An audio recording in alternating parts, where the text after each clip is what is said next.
Hello friends, स्वागत है आप सबका स्मार्ट स्टडी 9.2 के में। मैं सोमनी स्वागत करती हूँ आज के अपने इस वीडियो में। हमारा टॉपिक चल रहा था प्रत्यय प्रकरण, जिसमें कुछ प्रत्यय हमने पढ़ लिए हैं और आज हम पढ़ने वाले हैं सत्री और सानच प्रत्यय। सत्री और सानच प्रत्यय के बारे में पढ़ेंगे कि इसकी क्या विशेषताएं हैं, क्या इसका अर्थ है, किस काल के लिए इसका प्रयोग किया जाता है और क्या इन प्रत्ययों का शेष बचता है। तो सत्री और सानच प्रत्यय है वह हुआ या हुई अर्थ में इसका प्रयोग होता है।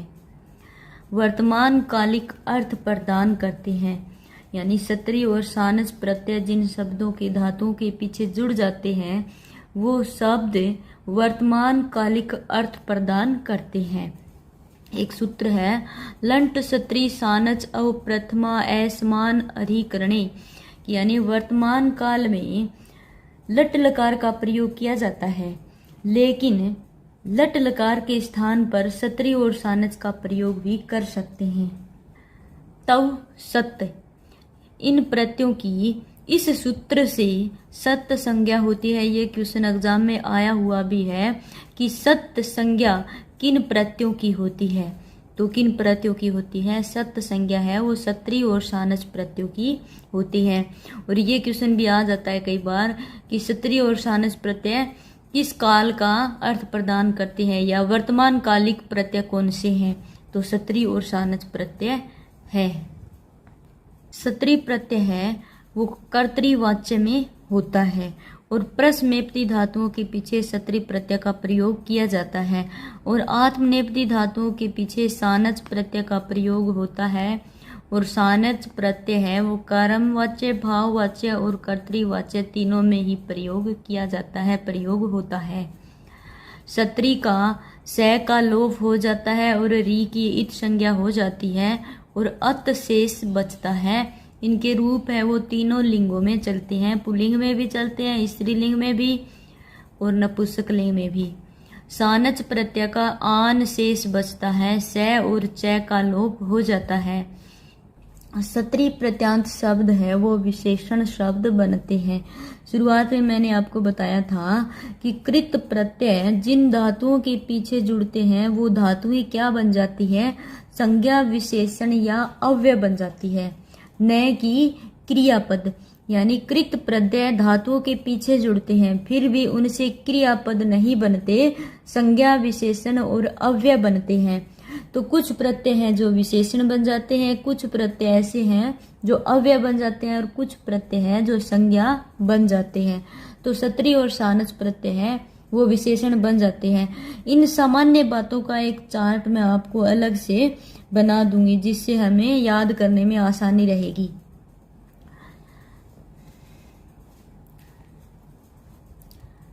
इसके अलावा सत्री और सानच प्रत्यय के कुछ विशेष नियम है, यानी जो सभी धातुओं के पीछे जुड़ते हैं उनसे अलग कुछ परिवर्तन हो जाते हैं, उनके लिए विशेष नियम बनाए गए हैं जो इस प्रकार है। यानी सत्री और सानच जो प्रत्यय हैं वो सित प्रत्यय हैं। सित प्रत्यय होने से सार्वय धातुकम के अनुसार दोनों प्रत्यय प्रय होने पर प्रत्येक धातु से क्या हो जाता है, अपने उसके गण के अनुसार बीच में विकर्ण आ जाते हैं। गण क्या होते हैं, शुरुआत में आपको धातु प्रकरण जब हमने पढ़ा था तब बताया था कि धातुओं को सुविधा के अनुसार, उनकी प्रकृति के अनुसार 10 गणों में विभाजित किया जाता है और उन गणों के अनुसार उनके अलग अलग बीच में कुछ शब्द आ जाते हैं, वर्ण आ जाते हैं। किसी में सप आ जाता है, किसी में ए आ जाता है, नू आ जाता है। तो उन्हें गणों के अनुसार जिस गण का जो विकर्ण है वो बीच में आ जाता है। आने मुंक, सानच का आन परे होने पर सप आदि विकर्ण से युक्त, भवादि गण में सप प्रत्यय होता है, विकर्ण होता है। तो सप आदि विकर्ण से युक्त होने पर अदंत धातुओं को क्या हो जाता है, मुक का आगम हो जाता है। तो आन है तो आन का क्या बन जाता है, वहां मान बन जाता है। जैसे पच प्लस में सानच है तो पच प्लस में आन हो गया, सानच का आन शेष बच गया तो पच आन लेकिन बीच में ये भवादी गण की है, तो मुंक यानी मैं का आगम हो जाता है, तो क्या हो जाएगा पचमान। वो किस वजह से होगा, इस सूत्र की वजह से होगा। एक सूत्र है विदेश चतुर्वसुम, विद सत्री होने पर यानी विद धातु है, उसके आगे सत्री प्रत्यय जुड़ता है और सत्री को विकल्प से क्या आदेश हो जाता है, वसु यानी वस आदेश हो जाता है। सत्री का क्या शेष बचता है, अत शेष बचता है, लेकिन वो अत किस में बदल जाता है, वस में बदल जाता है। ये स्पेशल याद करना है। सिर्फ विद धातु सत्री प्रत्यय होने से क्या बन जाता है, विद्वस बन जाता है। विद सत्री, सत्री का क्या बचा अत, अत को क्या आदेश हुआ, वस आदेश हुआ, तो क्या बन गया विद्वस। विद्वान, विद्वांसौ, विद्वांस। तो इस प्रकार सत्री और सानस प्रत्यय है वो वर्तमान कालिक अर्थ प्रदान करते हैं। तव सत्य सूत्र से उनकी सत्य संज्ञा होती है, सत्य प्रत्यय होते हैं। ये विद्यमान या वर्तमान में हुआ या हुई अर्थ में इसका प्रयोग होता है। परस्मैपदी धातुओं से सत्री प्रत्यय लगता है और आत्मनेपदी धातुओं से सानस प्रत्यय लगता है। सत्री प्रत्यय है वो कर्तृवाच्य में होता है और सानस प्रत्यय कर्तृ कर्म और भाव तीनों में ही होता है। सानस का आन शेष होता है और सत्री का अत शेष होता है। इसके दो विशेष नियम है, आने मुंक। एक ये यानी गण के अनुसार उनके बीच में विकर्ण आ जाते हैं। आने मुंक से मैं का आगम हो जाता है और विदे चतुर्वसु यानी विद धातु से सत्री प्रत्यय होने पर विद अत को क्या हो जाता है, वस आदेश हो जाता है, तो क्या बन जाएगा विद्वस। अगला प्रत्यय है कत कतवतु। कत कतवतु प्रत्यय है उसकी निष्ठा संज्ञा होती है। सत्री सानस की क्या संज्ञा थी, सत्य संज्ञा थी। कत कतवतु की निष्ठा संज्ञा है, भूतकाल के लिए इसका प्रयोग किया जाता है। कत प्रत्यय है वो भाव और कर्म में होता है और कर्ता में तृतीया विभक्ति होती है।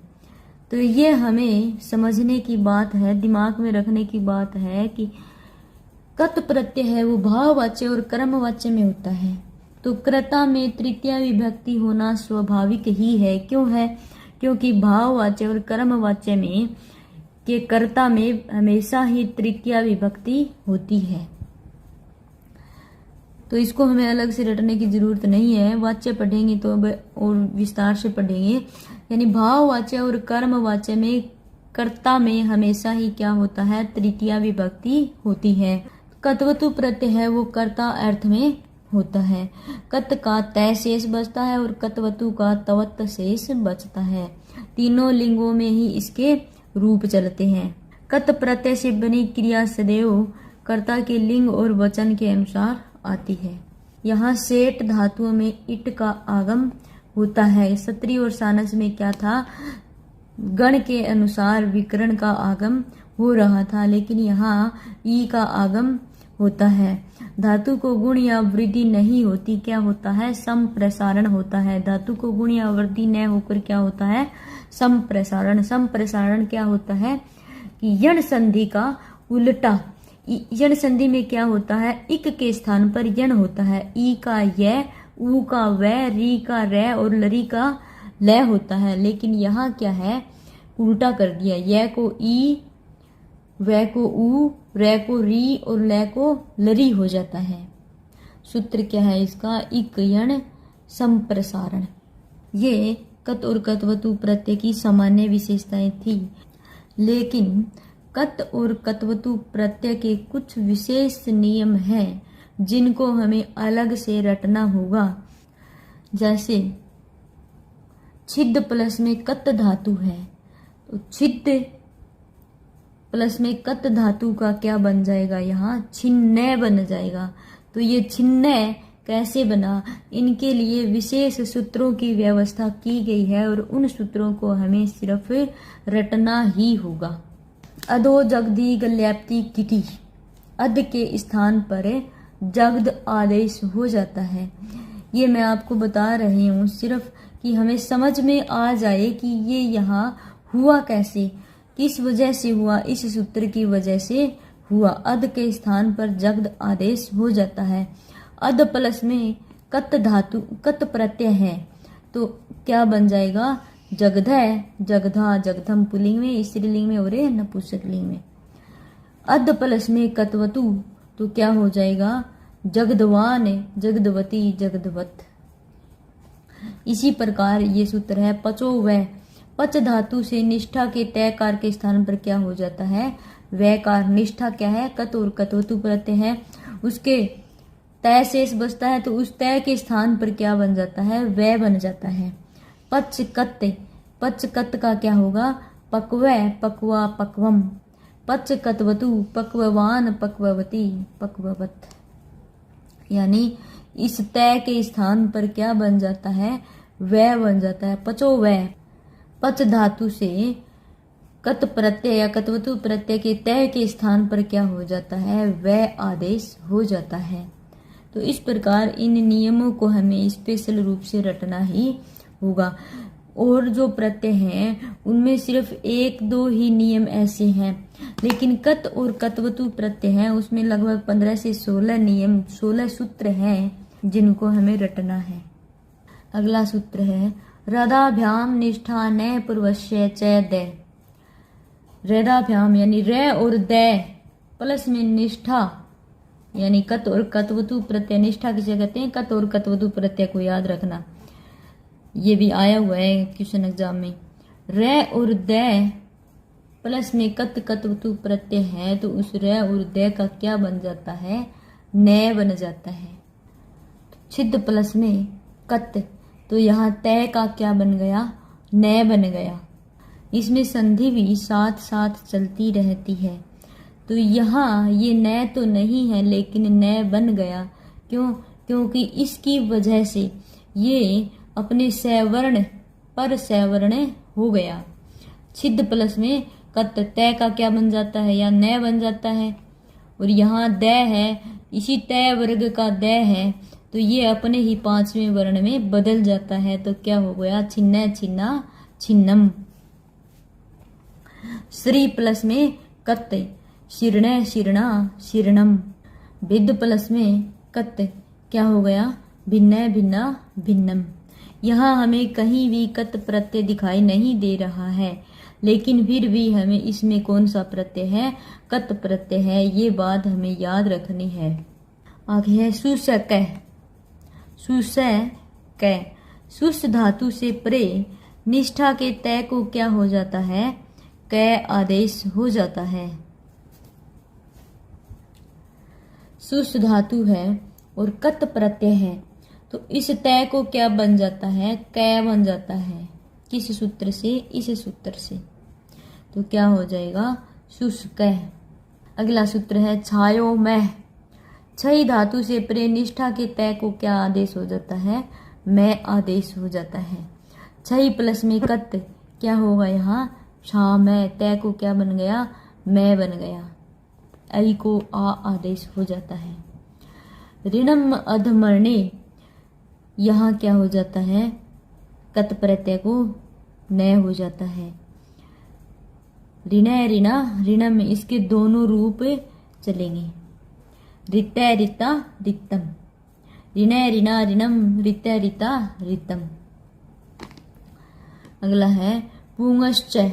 पुण्य धातु से भी दोनों रूप चलते हैं। एक तो पविता पविता पवितम और पूता पुता पूतम, ये दोनों होंगे।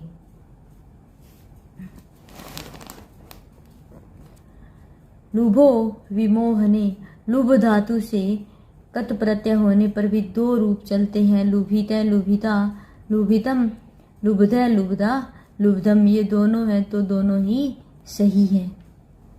अगर ये आ जाएगा लुभ प्लस में कत, दोनों ऑप्शन एक साथ हमें नहीं देंगे, या तो ये वाला मिलेगा या ये वाला मिलेगा। तो हमें बस ये ध्यान रखना है दोनों में से कोई एक हो। लुभिता लुभिता लुभितम, लुब्धा लुब्धा लुब्धम, ये पुल्लिंग में, स्त्रीलिंग में और नपुंसकलिंग में, तीनों में रूप चलते हैं इसके। क्लिश कत्वानिष्ठ है। क्लिश धातु से कत प्रत्यय है तो क्या बन जाएगा? क्लिशित, इट का आगम हो जाता है और यहाँ इट का आगम नहीं हुआ है। क्लिशित और क्लिष्ट ये दोनों ही रूप इसके होंगे। निर्वाणो एवाते, निर प्लस में वा धातु कत प्रत्यय होने पर क्या होगा, निर्वाण और निर्वात दोनों ही होंगे। दिवो विजिगसायाम, दिव धातु से कत प्रत्यय होने पर द्युत द्युता द्युतम, दिव से कत होने पर द्युन द्युना द्युनम, ये दो रूप प्रचलित हैं, दोनों ही होंगे। अगला है प्रस्त्यो अन्यत्र श्याम, स्तः पर पूर्वस्य, ये विकल्प इस सूत्र से विकल्प से होता है और इस सूत्र से संप्रसारण करता है। पर उपसर्ग स्तः धातु होने पर प्रस्तिमय प्रस्तिमा प्रस्तिमम, और यहाँ पर स्तः कत प्रस्तित प्रस्तिता प्रस्तितम। अगला है सफाय सफी निष्ठायाम, सफाय धातु से कत प्रत्यय होने पर सफी हो जाता है, सफीत हो गया। दृढ़ स्थूल बलयो, दृढ़ धातु के है कार व नय कार का यहाँ लोप हो जाता है, तो दृढ़ प्लस में कत होने पर क्या हो जाता है, दृढ़ हो जाता है। दधाते ही, धा धातु को ही आदेश हो जाता है, धा प्लस में कत होगा तो क्या बनेगा, हितम बनेगा। वचिस्व पिए जादिना किति, वच आदि धातुओं को संप्रसारण हो जाता है, जैसे वच को क्या हो जाएगा, उच्च, स्वप को क्या हो जाएगा, सुप, प्रच को पृछ, वह को उह, वस को उस और जा को जी, तो यानी वच आदि कुछ धातुएं हैं उनका क्या हो जाता है, संप्रसारण हो जाता है। इनकी हमें पहचान भी स्वतः ही हो जाएगी, जिसमें वह होगा, वह होगा, री होगा, लरी होगा या यह होगा।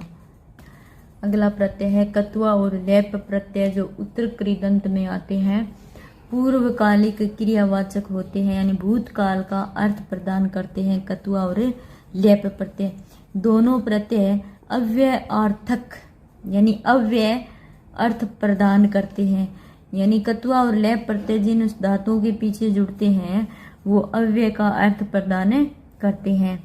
धातु में उपसर्ग लग जाता है तो कत्वा के स्थान पर कौन सा प्रत्यय होता है, लेप प्रत्यय हो जाता है।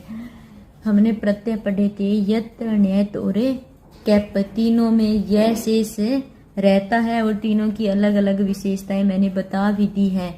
उसी प्रकार लेप में भी क्या शेष बचता है, यह शेष बचता है, लेकिन इसकी पहचान क्या है, इसकी पहचान है कि ये प्रत्यय जिस भी धातु के आगे जुड़ेगा उसके आगे पहले क्या होगा, उपसर्ग जरूर होगा, तो इसकी ये विशेष पहचान है। तो कत्वा और लेप प्रत्यय कर या कर के अर्थ में होते हैं। कत्वा का त्वा शेष रहता है और लेप का यह शेष रहता है। अव्यय अर्थक होने से रूप इनके नहीं चलते हैं। शेठ धातुओं में इट का आगम हो जाता है, लेप प्रत्यय में संप्रसारण होता है। कत्वा कत और कत्वतु में क्या था, संप्रसारण था। लेप प्रत्यय में भी क्या है, संप्रसारण होता है। लेप प्रत्यय में हर्स्व स्वरांत धातु में तुक का आगम हो जाता है, यानी हर्स्व स्वरांत धातु यानी जिस धातु के अंत में हर्स्व स्वर है तो उस धातु में क्या हो जाता है, बीच में तय का आगम हो जाता है। तो इस प्रकार कत्वा और लेप प्रत्यय की ये पहचान है। इन पहचान को हम पास में रख कर जब अभ्यास करेंगे तो ये हमें स्वतः ही याद हो जाएंगे। मैंने एक सूत्र बताया था, अद को जगद आदेश हो जाता है, वो कत्वा और लेप में भी हो रहा है। अद प्लस में कत्वा का क्या हो जाएगा, जगद हुआ, और पर उपसर्ग लग गया आगे तो इसमें लेप प्रत्यय हो जाएगा, पर जगद है। अधि ई, इसमें उपसर्ग है, पहले ई धातु है तो उपसर्ग हो गया तो इसमें कत्वा न होकर क्या होगा, लेप ही होगा। अधित्य, अर्च, अर्चित्वा, समर्च, इसकी पहचान है वो स्पष्ट है। इसमें लास्ट में क्या मिलेगा, तवा मिलेगा, इसमें लास्ट में यह मिलेगा, लेकिन पहले क्या मिलेगा, उपसर्ग मिलेगा। अस, असित्वा, प्राश्य, इसमें पहले उपसर्ग जोड़ा गया है। अगला प्रत्यय है ल्यूट प्रत्यय। ल्यूट च ये सूत्र है इसके लिए। भाववाचक शब्द बनाने के लिए धातु से ल्यूट प्रत्यय का प्रयोग किया जाता है।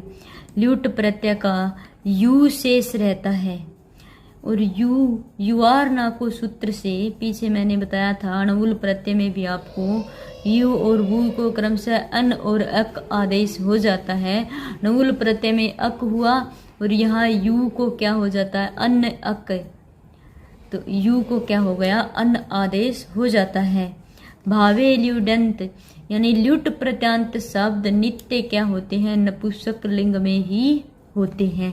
लास्ट में क्या मिलेगा इसके, अन्न, तो इसका शेष बचता ही है और इसके अंत में क्या मिलेगा, मैं मिलेगा। तो वो कौन से शब्द होंगे, पहचान स्पष्ट हो जाएगी कौन सा प्रत्यय है इसमें, ल्यूट प्रत्यय है। यथा योग्य इट का आगम व धातु के स्वर को गुण हो जाता है, यानी जहाँ जरूरी हुई, शेष धातुएं हुई तो उसमें इट का आगम हो जाता है और धातु के स्वर को गुण भी हो जाता है। तो ये है ल्यूट प्रत्यय की पहचान, विशेषताएं। एक बार इसके उदाहरण मैं आपको दिखा देती हूँ। सत्री प्रत्यय है, उसमें भी अत का शेष बचता है, अत, वो अत अन्न हो जाता है। उस अन्न और ल्यूट के अन्न में अंतर है, मैं आपको स्पष्ट करती हूँ। यहाँ अद धातु ल्यूट प्रत्यय का क्या हो गया, अदनम, अनम क्या हो गया, लास्ट में अनम की जो आवाज आती है, ध्वनि आती है, उसमें कौन सा प्रत्यय होगा, ल्यूट प्रत्यय होगा। अधि अध्ययनम, अन्वेषणम, अर्चनम, अर्जनम, भवनम, अस धातु है वो भव में बदल जाती है, होना, अस यानी होना, भू यानी होना, असनम, आक्रमणम, दोनों रूप चलते हैं इसको, आक्रमणम, अनम की आवाज इसमें लास्ट में ध्वनि इसमें आती है। लेकिन सत्री का जो अन है उसमें अनम की आवाज या ध्वनि नहीं आएगी, उसमें क्या होगा, अन है इसमें, देख बहुत में है अन, लेकिन अनम नहीं है, अनम नहीं है। कुप्यन, क्रंदन, साम्यन, खनन, गणयन, ग्रजन, जिघ्रन, ये अन्न है, इसमें अंतर है। और वो नपुंसक लिंग में होता है, नित्य नपुंसक लिंग यानी हमेशा नपुंसक लिंग में रहेगा। तो इसका क्या हो गया, अनम आवाज इसमें आएगी, ये इसका अंतर है। हम कंफ्यूज हो जाते हैं कि सत्री में भी अन हो जाता है, ल्यूट में भी अन होता है, लेकिन ल्यूट वाला जो अन है वो अन न रहकर क्या हो जाता है, अनम हो जाता है, मैं उसके पीछे लगता ही लगता है। तो इस प्रकार ल्यूट और सत्री दोनों प्रत्ययों की पहचान हो जाती है। अगला प्रत्यय है घय प्रत्यय। भावे ये सूत्र है इसका, यानी भाव अर्थ में घय प्रत्यय का प्रयोग किया जाता है। ए इसका शेष रहता है और पुल्लिंग में होता है हमेशा। जिस प्रकार ल्यूट प्रत्यय है वो नित्य नपुंसक लिंग है, वैसे ही घय प्रत्यय नित्य पुल्लिंग में होता है। अंतिम स्वर को क्या होती है, वृद्धि होती है।